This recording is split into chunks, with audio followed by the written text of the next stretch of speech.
Help me understand this. Just how much money and aid has the United States sent to Ukraine? As of January 15th, 2023, a total of $76.8 billion, I'm talking about billion with a B, of the United States taxpayer dollars have been sent to Ukraine, an Eastern Europe country that despises, mistreats, and treat Black people unjustly. It sits on the border of Russia and is definitely a strong white supremacy, racist country. So why is the United States sending so much money, so many billions of dollars to Ukraine, but yet refuses to pay reparations to African Americans? There are many reparation plans already laid out, just need to be executed. But the Ukraine president could just sashay to President Biden and receive $76.8 billion of aid. Make it make sense. Yes, African Americans, ADOS,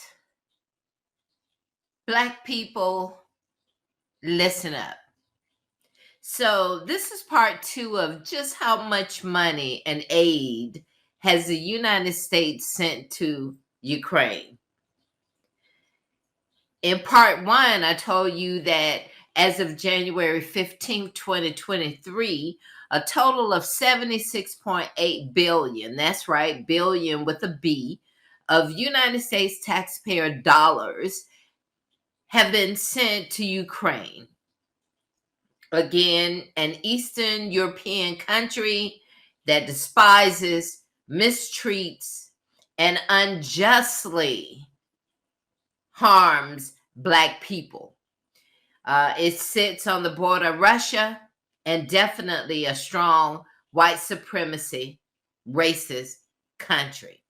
So let's look at how that $76.8 billion is broken down, because we want to make sure I want to make sure you're clear of this. Humanitarian, there is a 3.9 billion, that's 5% of that 76.8 billion, has been spent on emergency food assistance, health care, refugee support, and other humanitarian aid. Now, 26.4 billion, 34%, has been financial. We're talking about budgetary aid through the Economic Support Fund, loans, and other financial support. Now, the next part of the 76.8 billion is totally military. And again, we're back talking to you about just how much money and aid has the United States sent to Ukraine as of January 15, 2023. And in another episode, I'll give you update of another 400 million that the United States sent in this month, March. All right, so security assistance as far as military, 18.3 billion. That's 24%. That's training, equipment, weapons, logistics, support, and other assistance provided through the Ukraine Security Assistance Initiative funded by the USA. Then weapons and equipment, that's 23.5 billion. That's 31% for weapons and equipment from the Defense Department stocks provided through presidential drawdowns. And then lastly, grants and weapons loans, weapon loans, and equipment, making up 6% at 4.7 billion. Now, this is grants and loans provided through the Foreign Military Financial Program, still taxpayers' dollars. I just want to keep it real. I have been a diehard Democratic supporter for decades, and from a long, faithful Democratic generational legacy of African Americans. I am a Blacktivist, my people. So to you, my community, African Americans, ADOS, Black people, we must demand that Democrats make us an immediate priority with reparations. Did you hear me? Reparations. No study. We have plenty of studies, and the facts are already very clear. Money, land, college forgiveness program, mental health for racism, PTSD, grants for housing, building, small businesses, and other programs specific for the needs. There has to be a plan that's executed at least 6 months before the 2024 election if Biden or the Democrats want the support of African Americans, Black people throughout the United States. We African Americans, ADOS, cannot accept anything less. We cannot accept anything less.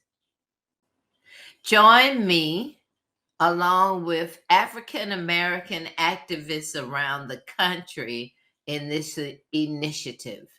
The demand for African Americans ADOS reparations, a postcard and mail movement. Yes, we will post across social media, but our focus for this initiative is mail, good old snail mail.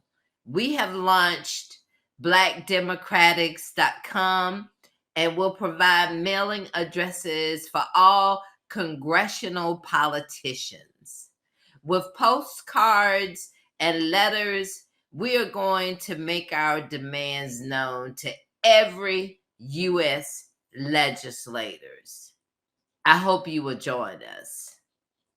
Here's our information.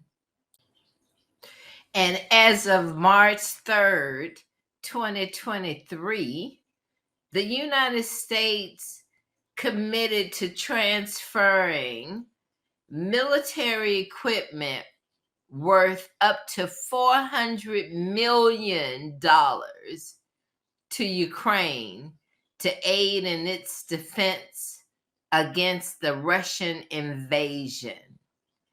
That was reported from the Defense Department officials.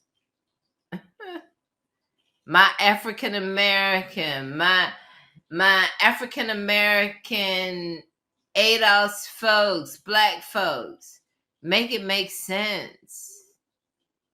All of this money for Ukraine and nothing for African Americans who built this country. Make it make sense. Make it make sense. That's why we have to demand what we want to see happen.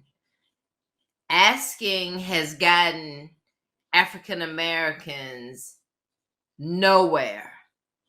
ADOS, it has gotten us nowhere.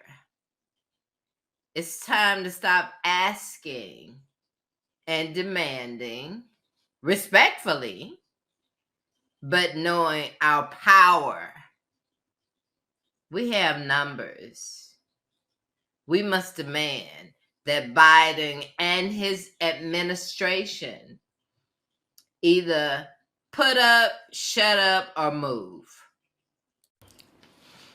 If you are an individual or organization, activist that would like to be a part of this movement, this reparation movement for ADOS, join us.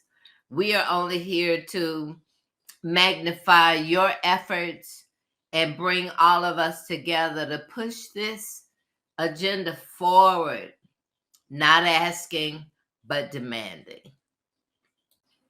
So here is a video of what is happening in the UK in regards to Ukrainian refugees uncomfortable with Black people, African people, people of darker skin.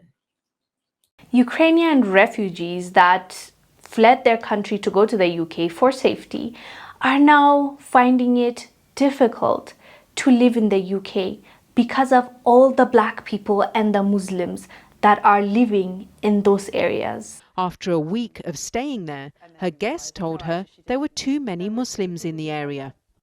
We were quite shocked at how difficult she found different cultures. She felt there were just too many Muslims. Too many Muslims, too many people with different skin colours. Her guest's son was enrolled into the local school, where the majority of children happened to be Black and Asian. And then to just have her complain about the demographic of the school and going, well, he can't be safe there. There's not enough white kids, essentially. The majority of my neighbours are Muslims. A lot of them are Kashmiris or Pakistanis, Indians, and they're wonderful people. And you just felt if you just would sort of give them the time, perhaps we'd come to the same conclusion. They both agreed to end the placement. Where I became to the worst area of the Birmingham, unfortunately. Oksana moved here from Kyiv last summer. She admits that at first, living side by side with so many different cultures made her feel afraid. I was very afraid because it was not usually for me, and some people just told me about so many dangerous stories. So people found it hard to believe when we were talking about how Ukraine was treating African people when the war first started. The way they were kicking Black people out of their trains, their buses, they were telling them, no, we are gonna escape first and then whatever happens to you, happens to you. There were so many conversations about that. I even lied that I was pregnant. They didn't care. I was begging. The official literally looked me in my eye and said in his language, only Ukrainians, that's all. That if you are Black, you should walk. If we went on social media, everybody was talking about how Africans were being treated in Ukraine as they fled this conflict. Man, these people left without taking the Blacks, man. None of the Blacks, man. See. These are the Black community here. We are not allowing any Black people to enter inside the gates. We are all here. It's only Ukrainians that they are allowing in. Even the ones with kids, they're not allowing them. And some people still are defending these people. Until this day, you'll find websites and radio stations and TV stations telling you to go and support Ukraine. People are even flying out to Ukraine or Russia to join somebody's war. But look at how these people are treating our people. How do you expect someone to be okay with this treatment?